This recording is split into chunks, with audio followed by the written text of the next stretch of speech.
Thanks for joining me on this floor install video. This is part 2 to my entire bathroom renovation makeover. As you can see, I'm using vinyl plank flooring and installing it right over the tile that we have in our bathroom here. This is a great peel and stick option for those who are not into a big renovation. If you just want to update a space, it was a really easy product to work with. Here I'm just measuring out the space for the heat register, and I marked it out with a meter stick, the exact measurements, and then it was super easy to just score the tile with an X-Acto knife and then bend it and break it to get off the excess.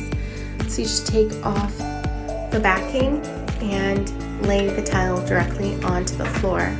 You're going to want to add some pressure to the tile to help the glue stick down, but it was an easy process and I just continued that along through the entire bathroom.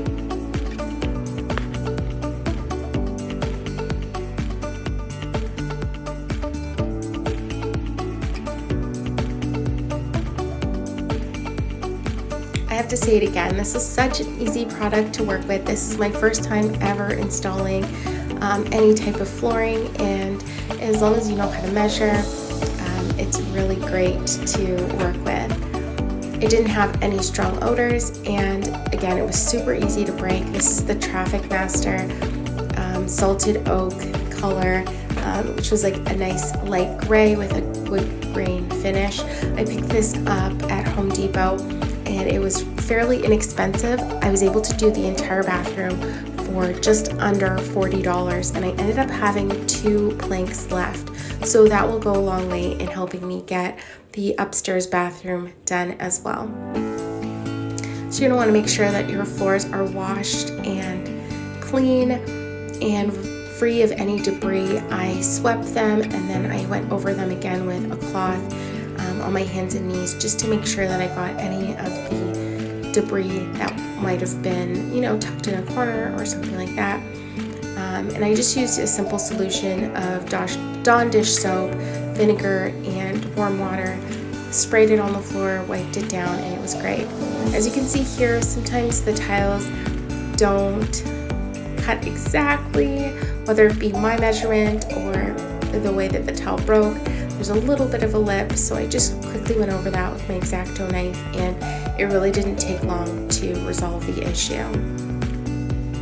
The adhesive on the tiles are wonderful. They've been holding up really, really well. No lifted edges or anything like that, but they are very user-friendly, so when you're laying the tile, you can pick it up and move it around a little bit if you've positioned it incorrectly that first try. So in this small space, I did have some areas that I needed to work around, namely the toilet and the door frames.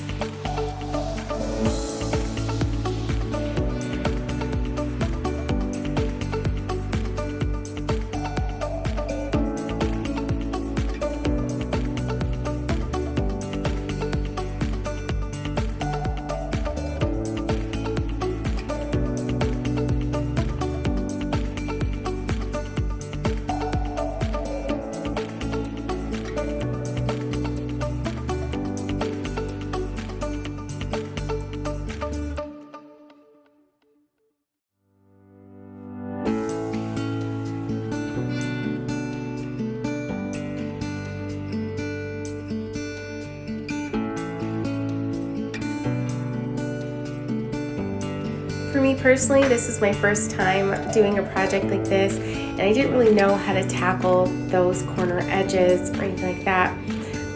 So what I did was I used a piece of the backing for the vinyl floor, the paper, and I traced around the awkward shaped areas. And then I laid that piece of traced paper over a plank, and I was able to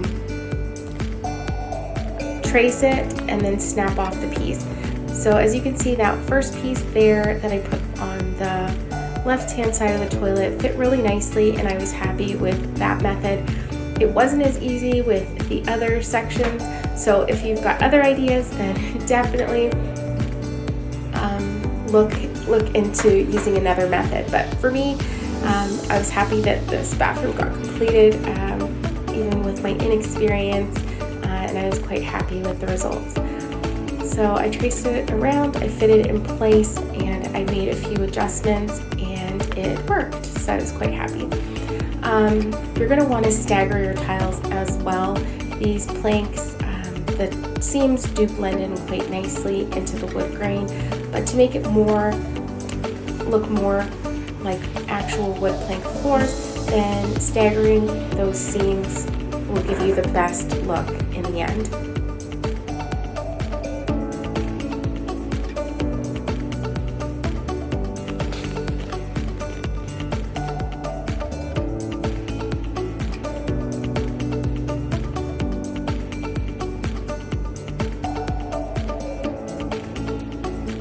Again, you're just going to want to press them down as you go, and even stepping on them a little bit, giving them a little bit of body weight will help to make that seal more tight.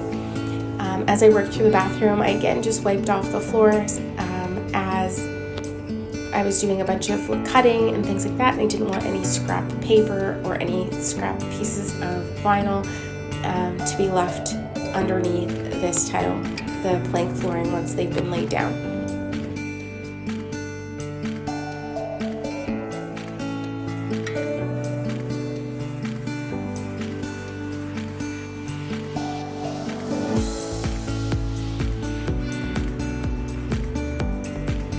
For these straight sections, it was such an easy process to just use a pencil to mark the dimensions and then score those dimensions with my X-Acto knife, and then to lay those tiles into place.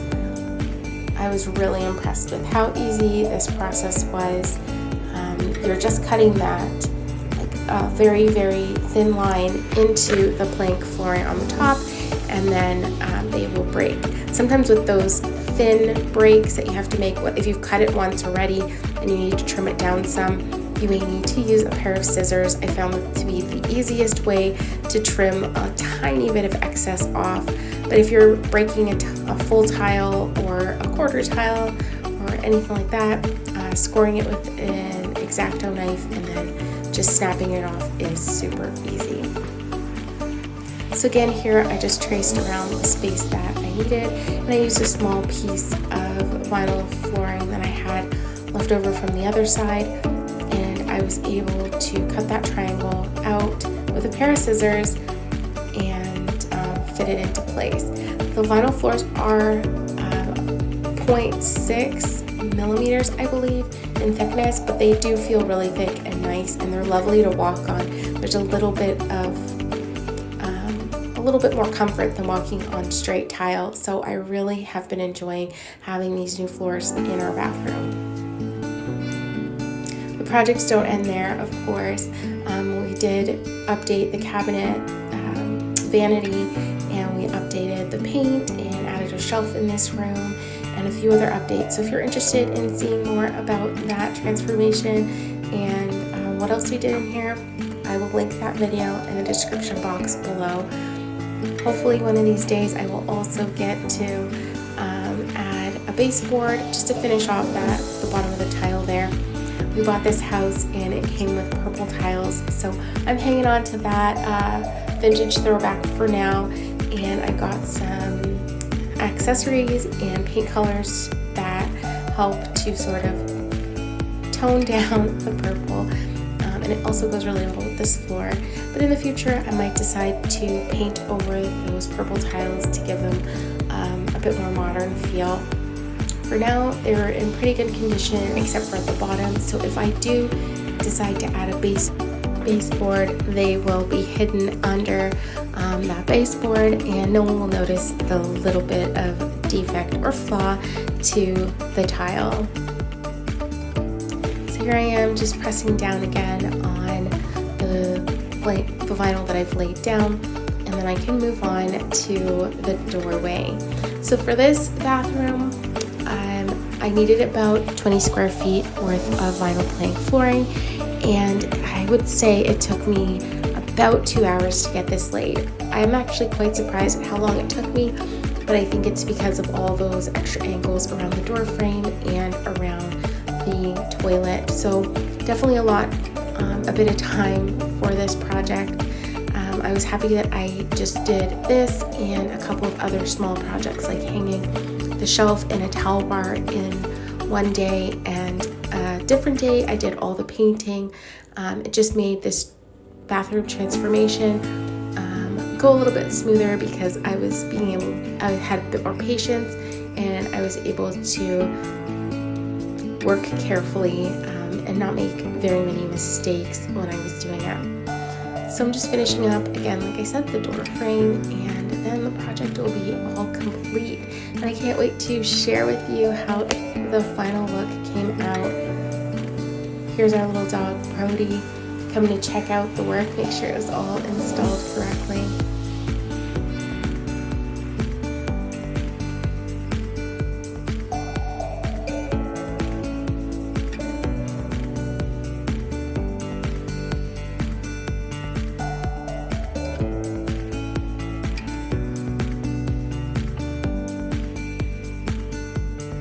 As a final step, I'm just using some caulking to seal up any little gaps that might exist between the plank flooring and then of course around the edge of the toilet and around the edge of the wall and tile where they meet.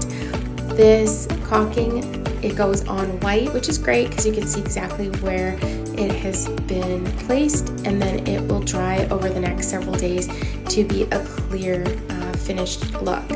So I was really happy with that.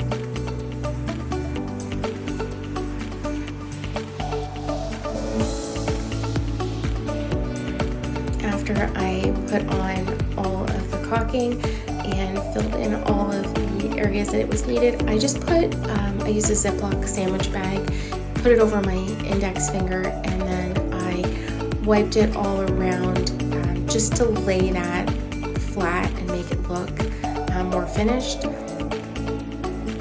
And I wiped off any excess that I could see that had gotten on the base of the toilet or on the actual vinyl flooring. Don't worry too much about wiping it all away. You just want it to look like neatly done. But once it dries, it will be clear. So if there's a little smudge here or there, I wouldn't worry too much about it. So here is the final look. We updated the paint colors on the wall to give it a more warm feel to the room.